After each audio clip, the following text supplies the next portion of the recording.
first share my desktop. So thanks a lot for the introduction. As already said, I will talk about the future climate change and newest results from the global climate model EC-Earth. And I would like to acknowledge the entire WASPI Center, which performed a lot of these simulations and did analysis and also did the development behind the EC-Earth model together with colleagues from all over Europe. So I will first give a short background on where we are in terms of climate change. And I will talk about something called CMIP-6, which is the Coupled Model Intercomparison Project Phase 6. This is the global project which coordinates climate model simulations, global climate model simulations worldwide. I will then say a bit about future emission pathways.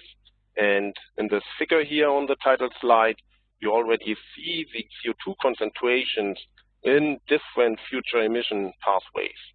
So I will not go into detail now, but do that in a few minutes. But you already see that there's a huge spread in CO2 concentrations depending on which emission scenario we will follow.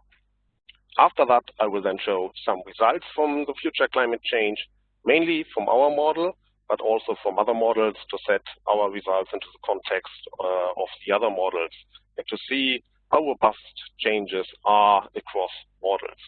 And then I will conclude. So if you look into the media and hear what they're saying, you hear a lot about these kind of things. Glaciers are melting, it's very hot and droughts are there. There are forest fires. Ice is melting, so the poor ice bear. In the Arctic, there are floodings and other extremes. So there's a lot about extremes, and these extremes are obviously what affects society and also biology a lot. But behind the extremes, we have a mean change in the climate. So just by changing the temperature by, for example, 2 degrees, and assuming that also maximum temperature, daily maximum and daily minimum temperature will also change by 2 degrees, we would get a large amount of more hot events. And this will lead to more evaporation, so that the ground is getting drier very fast, so we get more severe droughts. We have also more energy in the atmosphere, which then can lead to the flooding events, strong precipitation events, or storms. So behind these extremes, we have a mean change. And although maybe a bit boring, but I will mainly look at the mean changes today. So this is the mean change in the global mean temperature, what you see here. It's anomalies of the global mean temperature compared to the years 1981 to 2010. So everything above 0 here, it means it's warmer than 1981 to 2010, below it's colder. But what is, in terms of climate change, maybe more important is to compare to this pre-industrial level.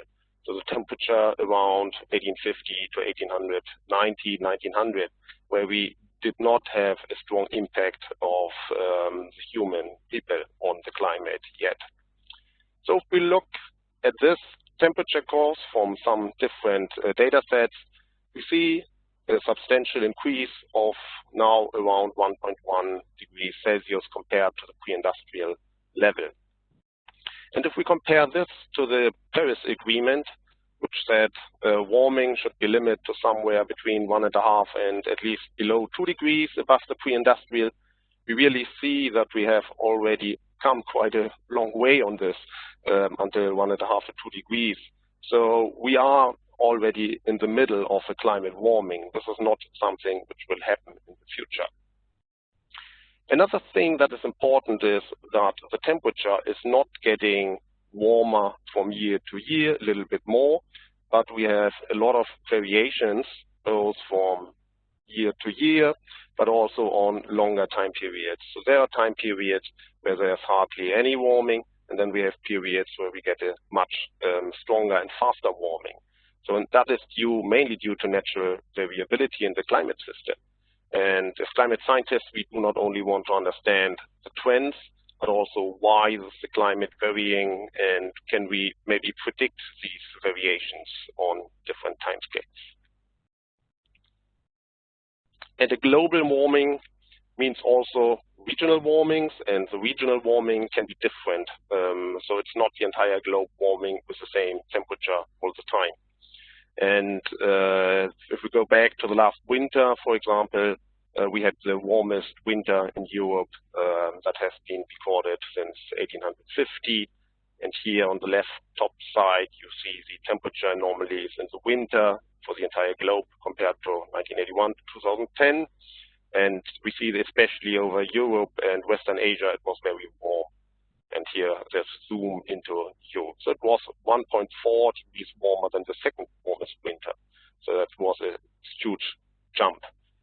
Also, if we would like to find the warmest summer in Europe, which has been observed, we only need to go back to summer 2018. And that was warmest summer in Europe, but also in Sweden. And again, that led to a lot of heat waves, droughts, and forest fires. So again, this warming is linked to extremes. And here on the left down, you see the European average temperature anomalies, now the entire summer area from May to October, and this is 2018. So this really sticks out. But also the summers, all the summers after year 2000 are substantially warmer than most of them before. So to understand now climate, variability, and also the trend, at SMHI, we have used a chain of different models. And we are then analyzing these models and providing climate information and climate services. It all starts with a global climate model. In our case, it's the EC-Earth model, and the newest version is EC-Earth 3. It has a horizontal resolution of around 80 kilometers. So we put a horizontal grid over the entire globe, and then we calculate each 80 kilometers all the relevant variables for the climate system. And we do not only have horizontal boxes, but also in the vertical. In the atmosphere, this model has 91 boxes on top of each other in each grid box, and in the ocean, 75 on top of each other. So there are a huge amount of grid boxes in such a model, which makes the model rather heavy to run, and therefore the resolution cannot be increased much more than at the moment with the computing resources that we have. But then these models are giving results, and we are analyzing them, but we can also use the data to force a regional model, which then can go to higher resolution and provides more details. But such a regional model, especially if you run it for the future, needs input from the global model at the boundaries. So it's important that the global model is reliable, otherwise the results in the regional model will not be reliable either. And as at SMHI, we go one step further to a model which has a resolution of around 2.5 kilometers at the moment and covers Scandinavia. So and all this is then contributing to climate service. But I will focus mainly on EC-Earth today, and EC-Earth 3 is the newest version, which has developed by the International EC-Earth Consortium in the last 5 years or so. And the EC-Earth Consortium consists of 29 partners throughout Europe. So the EC-Earth model consists of different components which are interacting with each other. So we have an atmosphere model, which uses the model from the ECMWF version from them. A land surface model is included in the atmosphere. We have an ocean model, including a sea ice model, and also we can switch on a biogeochemistry model if we want. And we have runoff. We also have a model for atmospheric chemistry, for vegetation, and for the Greenland ice sheet. And all these models are changing, interacting with each other, interchanging information and giving data from one to each other. And at the end, they are running and saving data, which we can analyze. But we do not need to run all the models together all the time. So then this is a very heavy system, and makes it difficult to run really long simulations. So we often use either this version, which is called the global climate model. So it's a climate model version and consists only of atmosphere, ocean, sea ice, runoff, land surface, but does not include all the components. Or at SNHI, we often also include the vegetation part here. And I already said it, the main resolution that we use is 80 kilometers in the atmosphere. In the ocean, it depends a bit on the region of the world. In our standard model, we have something between 30 and 100 kilometers. We have then other versions as well, one with somewhat lower resolution and two with higher resolution, up to resolution, which normally is only used by regional models. But this is at the moment more experimental, so we cannot make very long simulations with this. So I today will stick on the standard resolution with 80 kilometers. Then, with this new ECR3, we performed simulations and we contributed to this CMIP-6 project. So, as said, CMIP-6 is the sixth phase of the Coupled Model Intercomparison Project. It's a global project coordinating experiments with the newest global climate models in the entire world.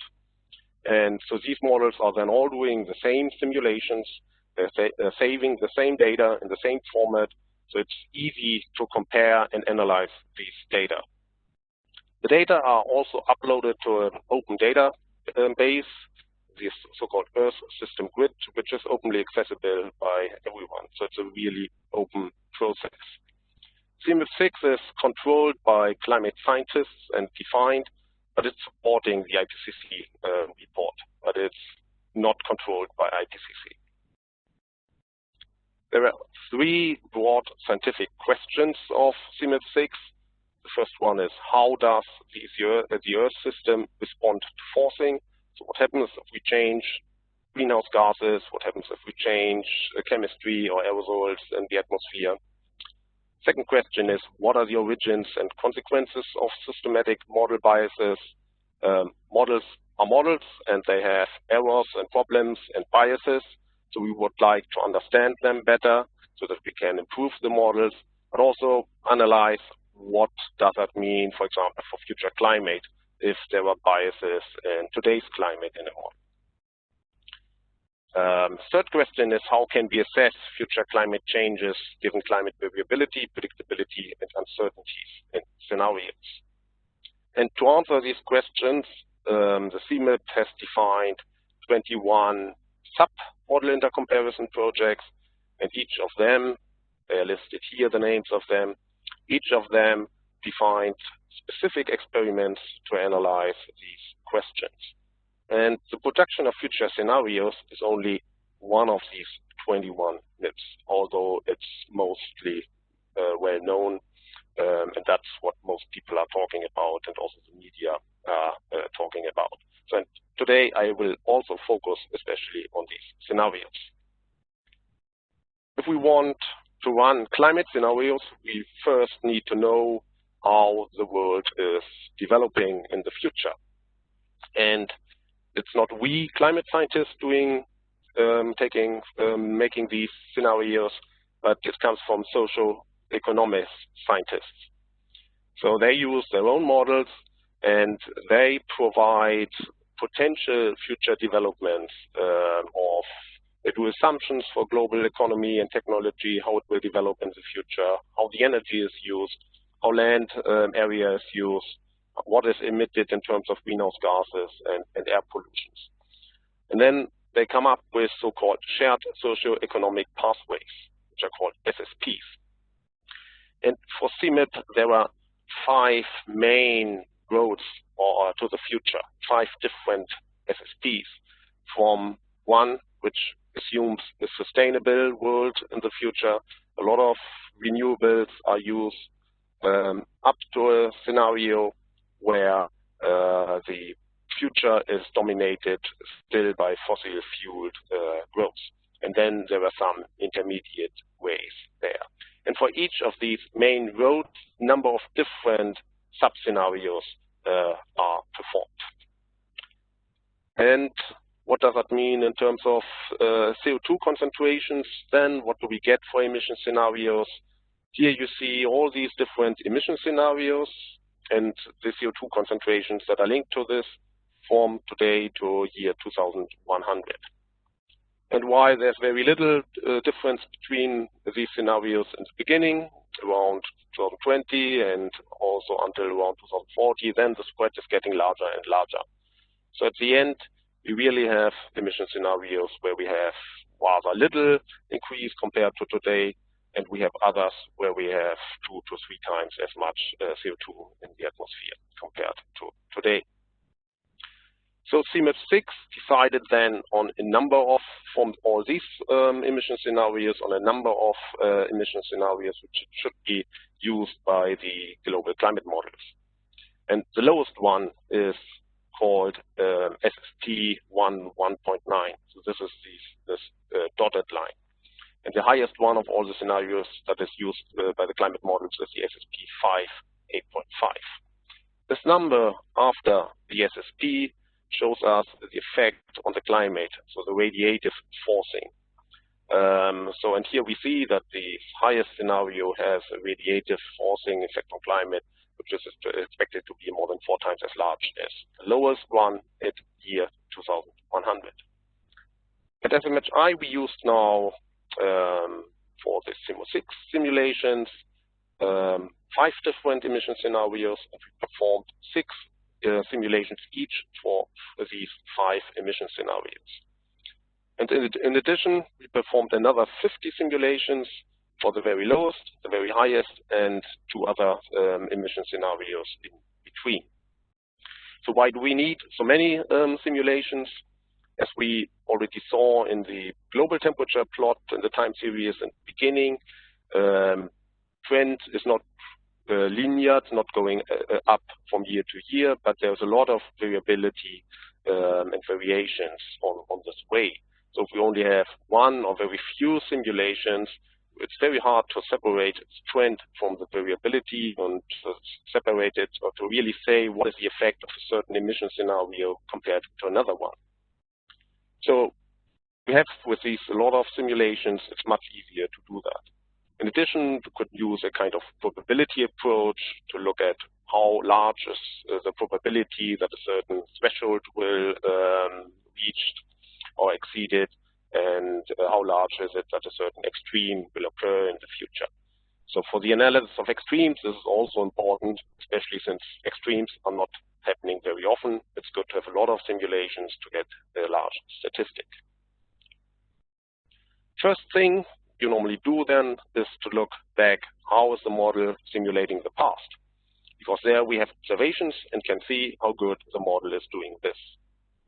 And here you have now the global mean temperature anomalies. Again, the red line gives us an observational-based data set, and the black line is the mean from our ECRS model over 6 members. So, and the shaded areas shows us the values of the individual simulations from the lowest value up to the highest value for each year. So this mean agrees rather nicely with the observations, and the trend is well captured, but we also see that individual simulations can deviate quite a lot from this mean. But still, especially the trend is nicely reproduced, so we have some confidence that also the temperature trend in the future is not too unrealistic in our model. And we first focus here on the global mean temperature in the new simulations, with our new model and with CMIP-6. This is these solid lines, 5 solid lines on the left. We see that depending on the emission scenario, we get a warming between around 2 degrees for the very lowest emission scenario here, SSP 1.9, up to more than 6 degrees in the SSP 8.5 in the year 2100 with our model. And then there were, depending on the emission scenario, a few in between. So what does that mean in comparison to the older simulations? That's also what you can see here. So you have the CMIP-5 simulation, so that was the last round of this Coupled Model Intercomparison Project several years ago, where we also used a different model version of ECEarth. We have 3 simulations here with dashed dotted lines, and they are called RCPs, the emission scenarios. But the number here is indicating that the effect on the climate should be similar in RCP 8.5 as in SSP 5 8.5, RCP 4.5 as in SSP 2 4.5, and so on. And if we now compare these simulations, for example, the RCP 8.5 with the SSP 5 8.5, see that the warming is much larger in the newest simulations. So we analyzed that a bit more in detail and found that half of this warming is really due to the fact that we use different model version. So the newest model version gives us a larger warming than the older model version. But half of the warming is also due to differences in the scenarios. So they are not as similar as this number might suggest. And we tested that by running our new model with the old scenarios. If we compare this to the temperature change in other CMIP-6 models, this is now temperature anomalies only for the land. The thick line gives the mean over 16 models for 4 different emission scenarios.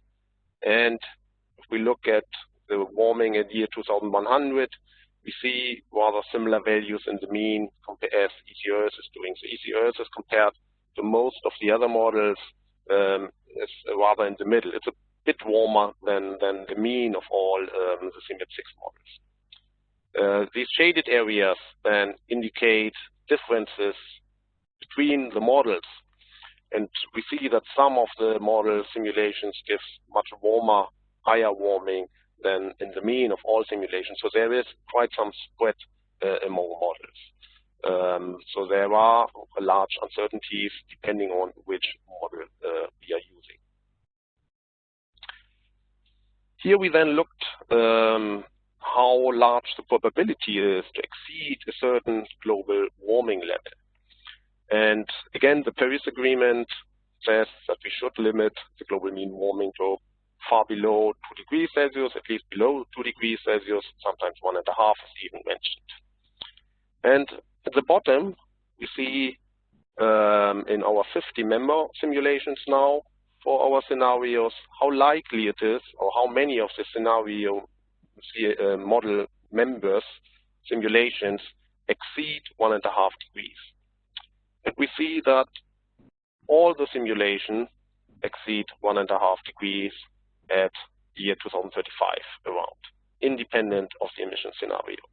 So following our model, there's no chance to limit the warming to below 1.5 degrees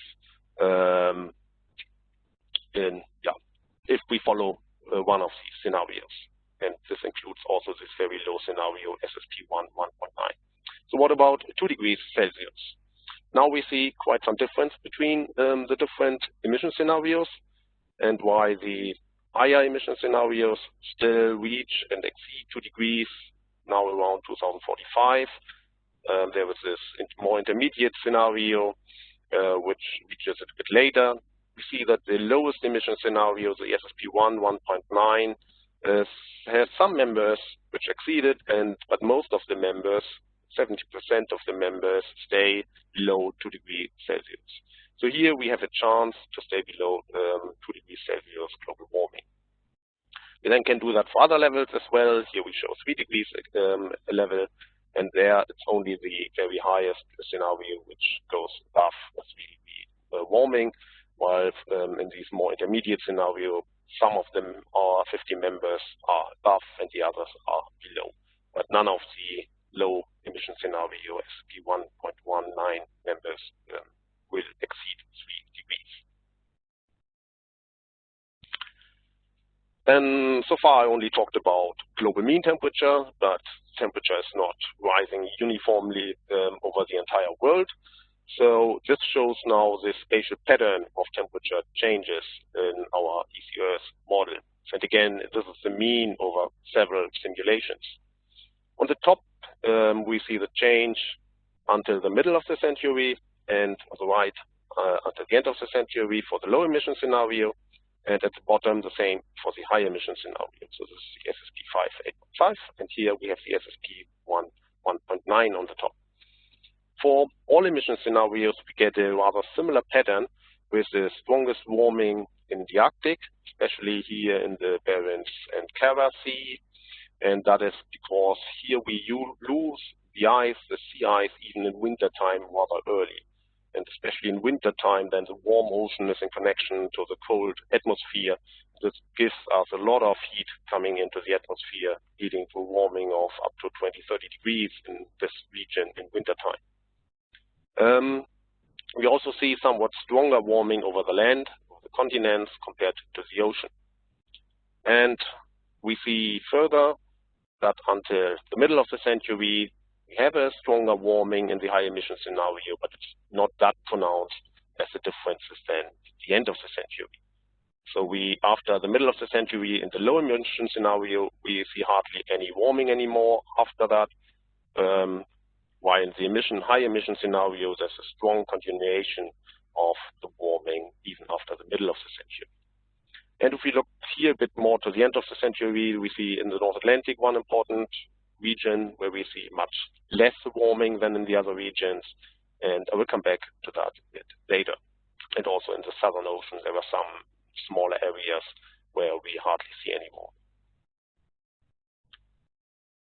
First, one more view on future summers, and this focus here on Northern Europe. The July 2018 was the warmest month ever recorded since in the last 300 years in Northern Europe. And we looked here how probable it is that the warmest month in each year exceeds the temperature in July 2018. So here we have again the probability that we exceed the warming in 2018, and we did this for different emission scenarios.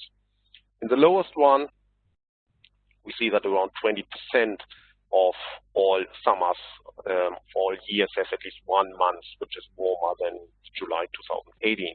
So every 5th year we get a warm, very hot summer compared to today. But if we go to the higher emission scenarios, we see that at the end, 2080, 2070 to 2100, all years have at least 1 month which exceeds temperature in July 2018. And this documents quite nicely what the difference between the different emission scenarios can mean on a regional scale. The warming means also that sea ice is declining. And here you see on the right side sea ice conditions in September 1980, where still most of the Arctic Ocean was ice covered during summer. September is the month where we have the least ice in the Arctic Ocean, where the ice extent is smallest. After that, it starts to grow again. And on the left side, we see the record ice minimum in 2012. And comparing this shows strongly, again, that we are already in the middle of the climate change. So a lot of ice has disappeared. We have a lot of open water where we had ice before. And here we transport heat from the ocean to the atmosphere, which leads to strong temperature differences. It is also explaining why we see the strong warming in the Arctic. And this warmer water then is leading to additional melting of sea ice. So if we look into our model, what happens in the future with the sea ice, we can first compare the historical, the observational period, where we have observations from satellites. This black line, 2012, was the lowest ice extent so far. And then we have our model, again, mean over several simulations, which fits nicely to the observations. And the model then show in all the simulations a substantial reduction until the middle of the century, and there is very little ice left in all the emission scenarios. However, after the middle of the century, the lowest emission scenarios keeps at least a little bit of ice left, while it disappears entirely in the medium and high emission scenarios. Again, we can compare that a bit to what other models are showing. On the left down here, we have September sea ice area, so comparable to the figure I showed before for all the CMIP-6 models. And each dot here shows one simulation from the model. So what you see immediately is that there's a large range of results, but the thick line shows the mean over all the simulations, and also for the CMIP-6 models, this agrees pretty nicely with the observations. In the last decade or so, maybe the values are a bit too high compared to observations. And if we go to the future, all simulations all show a strong reduction, and yeah, so the ice disappears also in the other models. That it's not entirely going to zero even in the high emission scenarios in the mean is because some of the models have very high ice extents already today and also in the future, although they show even them show a decrease. But of course, this is going into the middle and keeps the middle below zero, above zero. So often 1 million square kilometers is used as index for a kind of ice-free Arctic in the Arctic, ice-free Arctic in September in the models. Here on the right side, we asked the question a bit differently. There, the question was, when does September ice extent drops below 1 million square kilometer in all these models? And the study has looked at this as well. 4 different emission scenarios, and each dot represents one model simulation. So we see it doesn't really depend so much on the emission scenario, but there's also a large spread across the model simulations. Some already simulated ice-free Arctic and ice-free Arctic before 2020, others simulated the first time around year 2080. Here on the right side, which is called selected models, the outliers have been taken away, outliers for the observational periods. And then we reduce the spread a bit. And now most of the models show a reduction, an ice-free Arctic for the first time, sometime between 2030 and 2050. Again, relatively independently on which scenario we follow. Okay, a short look into the ocean at the end. We get rather often the question, what happens to the Gulf Stream in the future? Is it breaking down? And is that connected to large cooling somewhere? So is there a risk for conditions that have been taken up by this film Day After Tomorrow, where the entire of North America was freezing over after a breakdown in the Gulf Stream, and where mega cyclones are formed. So here you see a snapshot of the ocean surface circulation, and there are a lot of large eddies, and we have a current going from the equator region into the Gulf of Mexico, and then quite concentrated here out along Florida's east coast to the north. So a lot of heat, the water's very warm here, and a lot of heat is then transported to the north over the North Atlantic. And we see it's not a very straight current, but there are a lot of eddies and meanders. And they vary also a lot from year to year and over the decades as well. But in total, they're transporting a lot of heat to the north, over the North Atlantic and then towards Europe.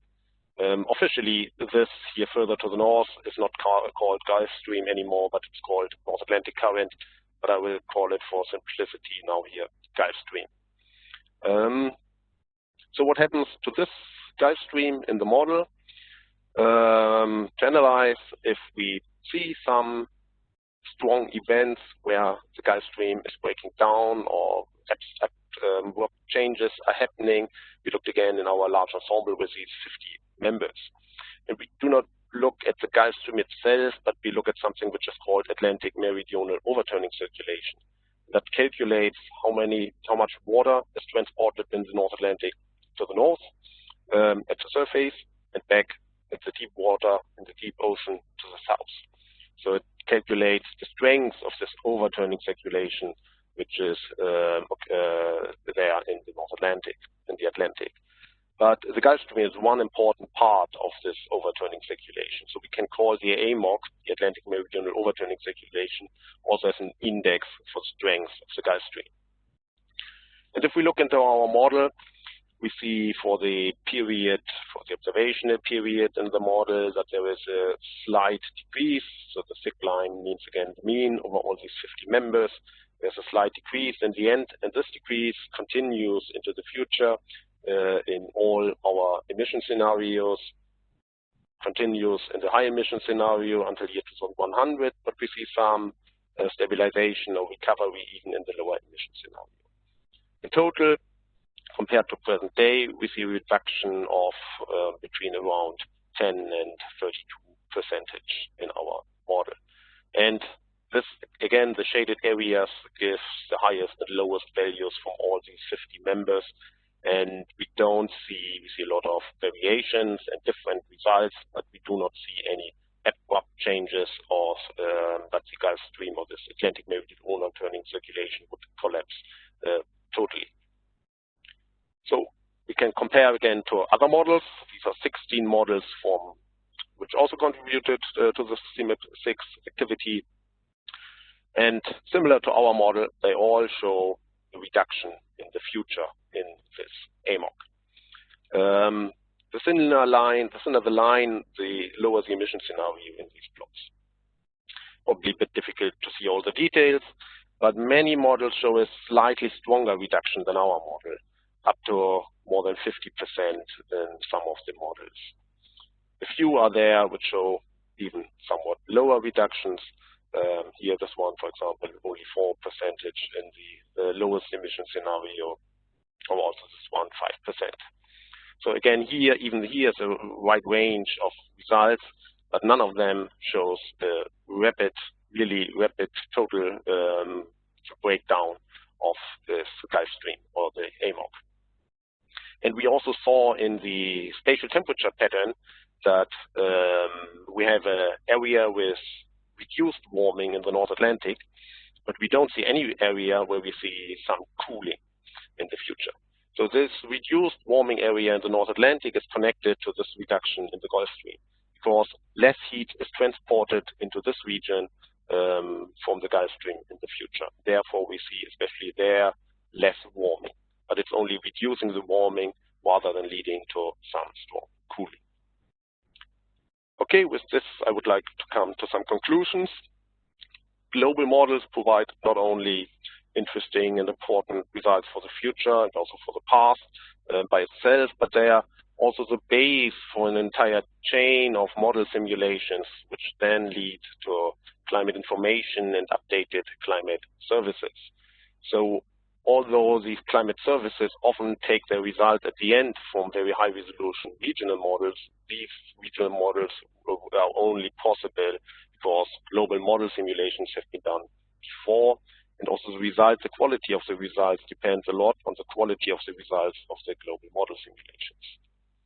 The newest global climate scenarios now in CMIP-6, and especially also for ECRs, they indicate stronger future warming compared to earlier climate scenarios. So not all of the models are showing this, but many of the CMIP-6 models show somewhat stronger warming compared to their CMIP-5 models. And that means for the Paris Agreement, of course, this is not very good news, because it means that we would need to reduce emissions even more to stay below 2 or 1.5 degrees. So for our model, we see that we really have to follow the lowest emission scenarios, SP1 1.9, to stay at least below 2 degree warming compared to pre-industrial periods. And this warming has an impact on the summer sea ice, and in almost all scenarios, the sea ice in the Arctic will disappear completely, at least in late summer. The Gulf Stream will weaken in all scenarios, depending on how large the emission scenario is, but this will not lead to any rapid changes according to the models in terms of temperature, but it will lead to some reduced warming in parts of North Atlantic region. Okay, but we also saw that there is a very large difference between the different emission scenarios, and that means whether we still can make a huge difference how the future climate look like, and if we potentially will see future winters which look like this, or if all the winters look more like this one here. And therefore, thanks for your attention, and I'm happy to take any questions.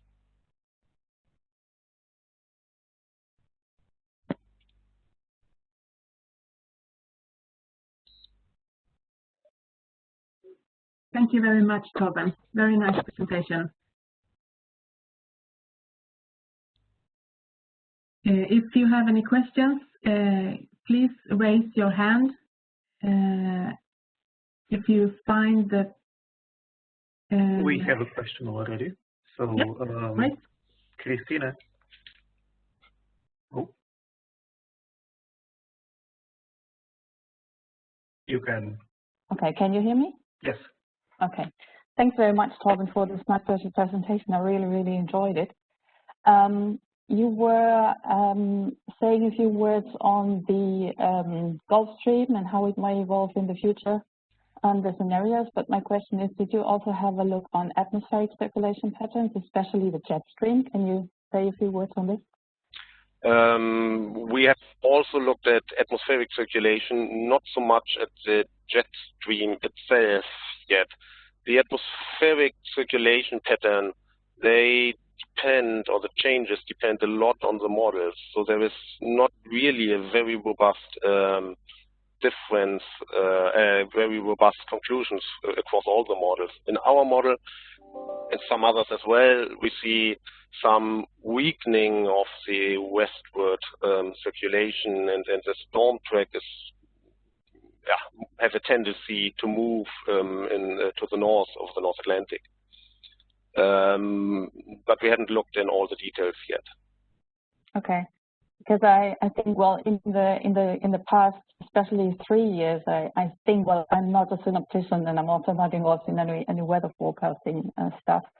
But from my feeling, we had less and less western really circulation patterns, at least over summer in Europe. And do you also analyze like observation data in that context, especially the last, say, I don't know, maybe 10 years or so? We focused there more a bit on the winter because in the last winters now we had a strong NIO again, but North Atlantic oscillation patterns, so strong westerlies. But before there was a tendency to more meridional components, more south and north winds, so that the jet stream was meandering stronger than in former times. And this has been linked partly to a reduction in the sea ice. But in the models, we have a bit problems to really see this. So it's still a bit a question if this is really due to changes to climate change or to change in the sea ice, or if it's at least partly a natural variability pattern.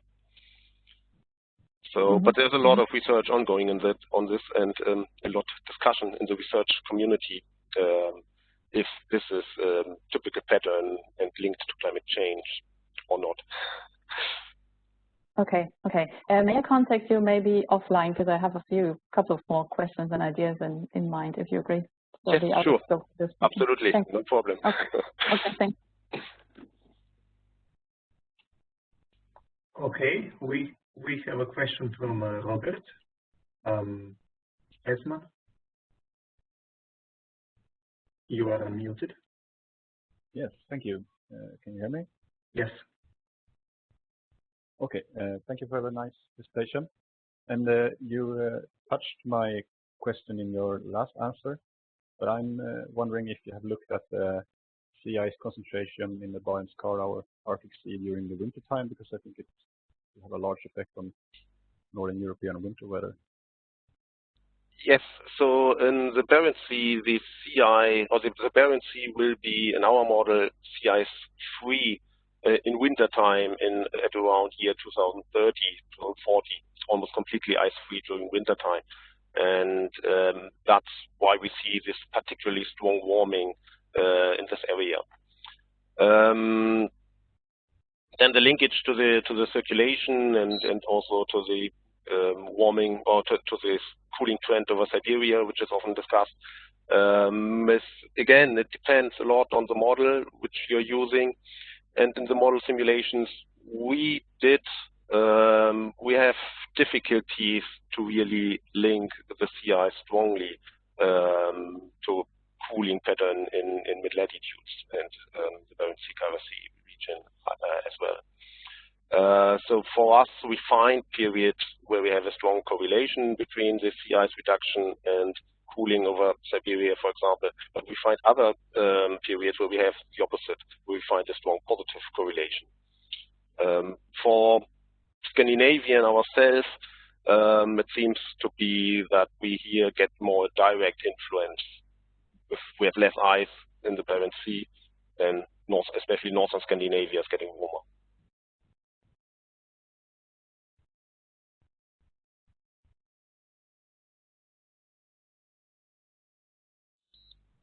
I guess we can go on to the next. We have a question from Andre. So,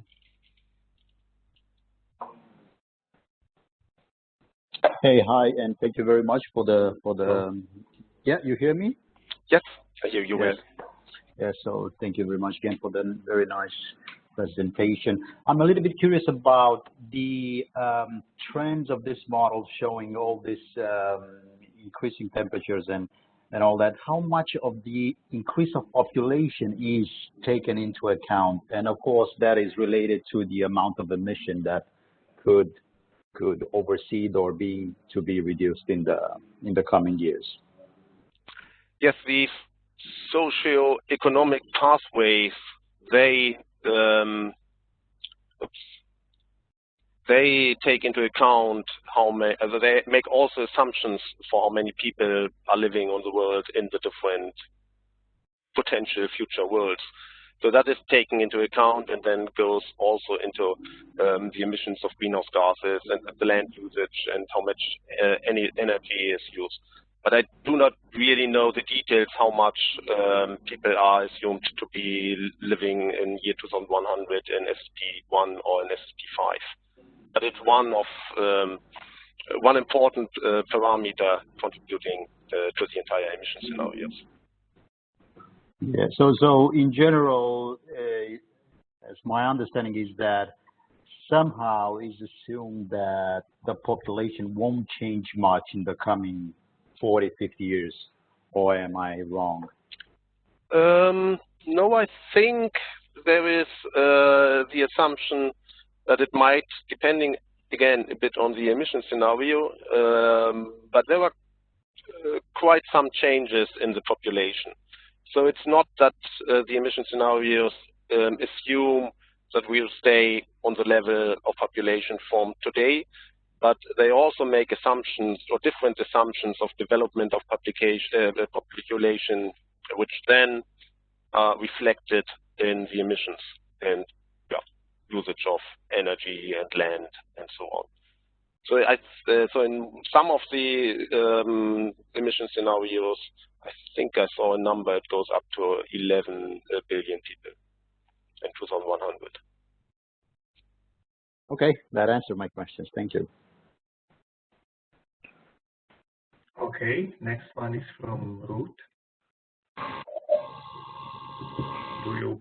Oh, hi. Can you hear me now? Yes. I have two questions. One's a very short one, I think.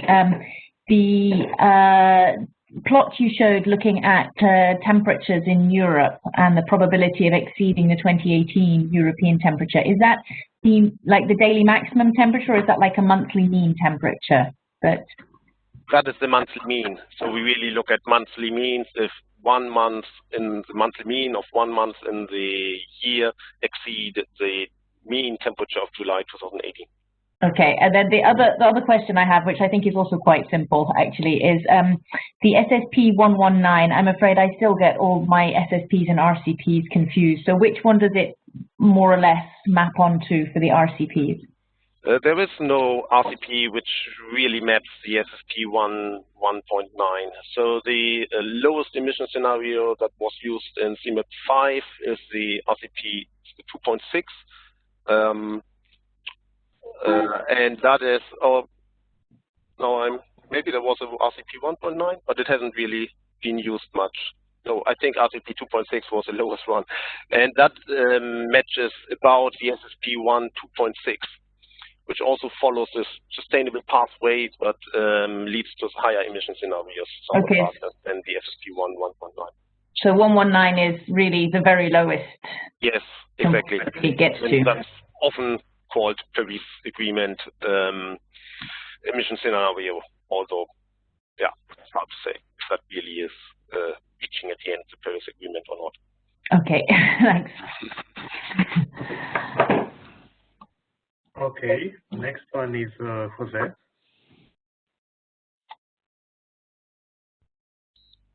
I'm one Jose. I don't know if. Yes, hello. Okay. Well, I wrote it in the chat, but anyway, it's on smoothness for these projections into the future, and you talked about running backwards the model first for checking the quality of the model. So I'm always surprised to see, for instance, there's a period between 1940 and 1980 where it was rather flat in terms of temperatures. Yes, that one. So the model manages to adapt very precisely to the changes or no changes in the past. I guess it has to do with absorbing observations on the way, or why is it so simple towards the future and so detailed towards the past?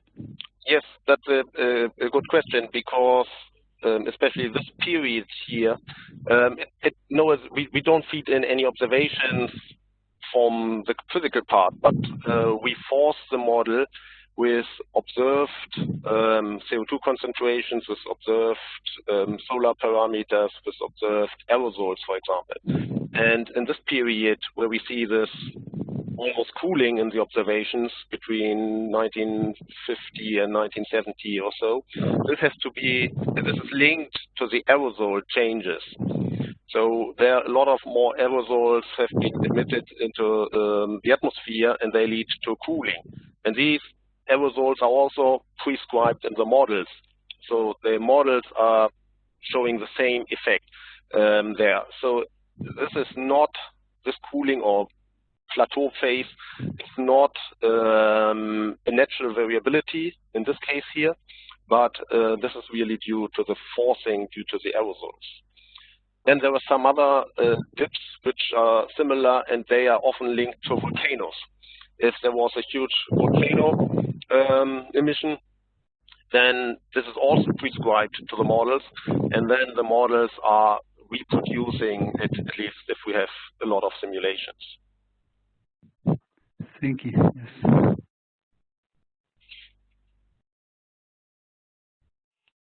Okay, next one is Branko.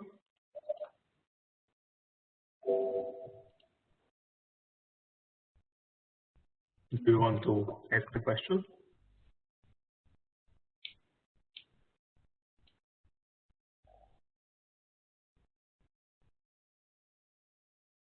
Branko. All right. I already typed in chat my question. It relates to El Nino Southern oscillation. Have you found any change in its frequency or intensity for this century? I'm not really the expert for El Nino Southern oscillation, but I think in the period back in the historical simulations, there is no clear change. For the future, I'm not sure we really already have analyzed it in detail. I think from the CMIP-5 simulations, even here, there was no entirely robust signal to El Nino, even for the future. But I'm not really the expert here. Okay, thank you.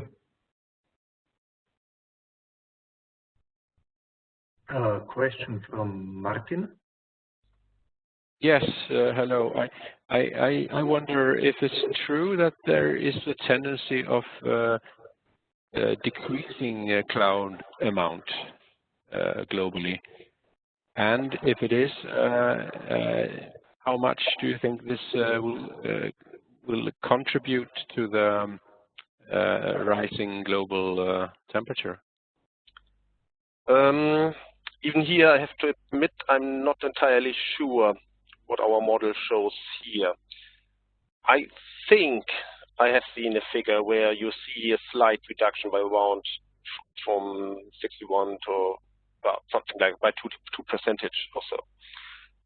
In principle, this could make sense because the warmer the atmosphere, the more water vapor it can absorb without forming clouds.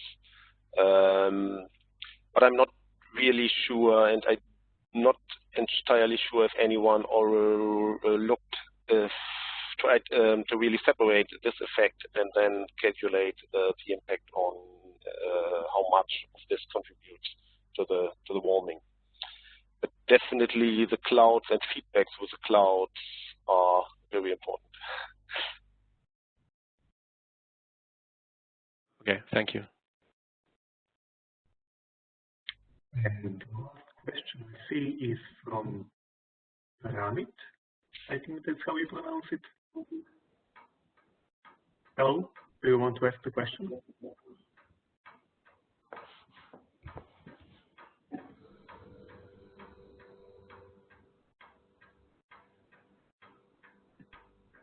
Maybe not.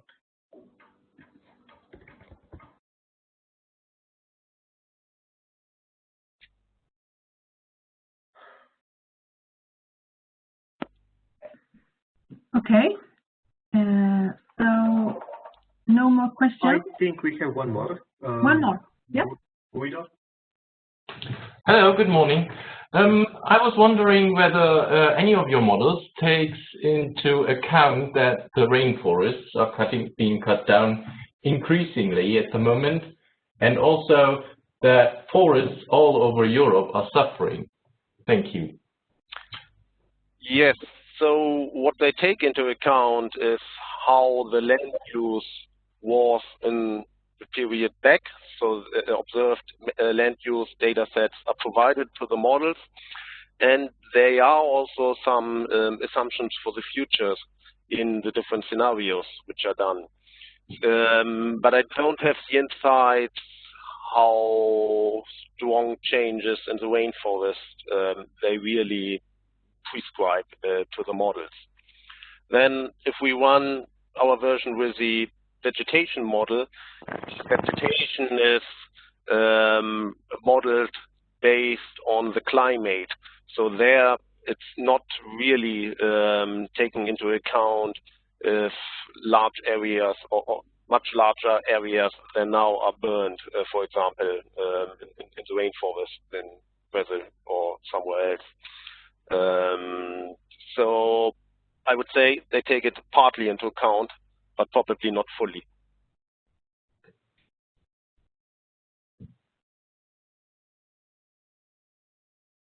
And I think we have Pramit again.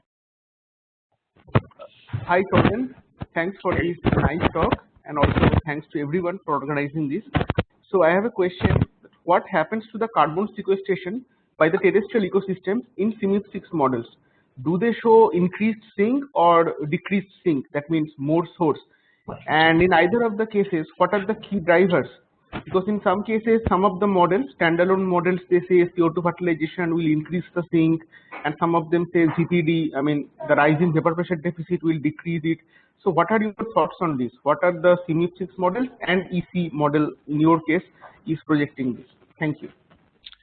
Yeah, to analyze this, we would need to use a full Earth system model which simulates the fully carbon cycle in ocean, atmosphere, and vegetation. The model we are looking here now, the ECS3, didn't include this. So we haven't looked at this in our model, but there are other models in CMIP-6 which are including this entire carbon cycle.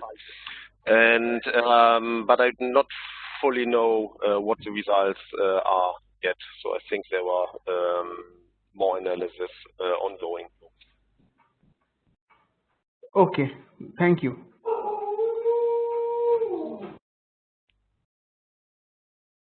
I believe those are all the questions. Did I miss anyone?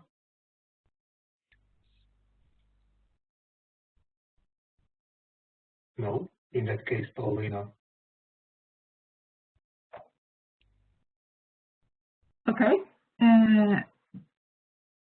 I would just like to thank you, to Torben for this very interesting presentation, and thank you all attendees for listening in and asking relevant questions. There is the possibility to listen to this presentation again since it's recorded, and it will be published in the umedical.eu page. You will find it there, and please spread it among your colleagues if you think it was interesting and gave you something. So that's all for now, and as mentioned, next webinar will be on the 26th of January from DWD. So thank you very much, and have a nice holidays later on. Thanks a lot.